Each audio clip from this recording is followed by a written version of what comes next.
سلطان. سلطان؟ این الان سلطانه واقعا؟ آموزش بده چیکار کنیم موضوع خراب نشه. به نام خدا موضوع رو میذاری توی یخچال خراب نمیشه. کار نداره، خیلی آسونه.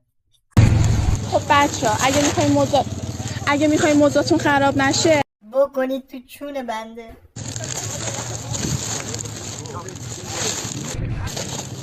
موضوعتون رو اینطوری بگیرید.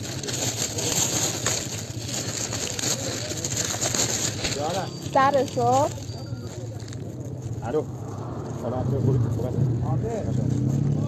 میبینید که ما سر مزمون رو با پلاستیک فریزر بستیم و مزمون دیگه نمیگنده. حتما تو خونه انجام بدین.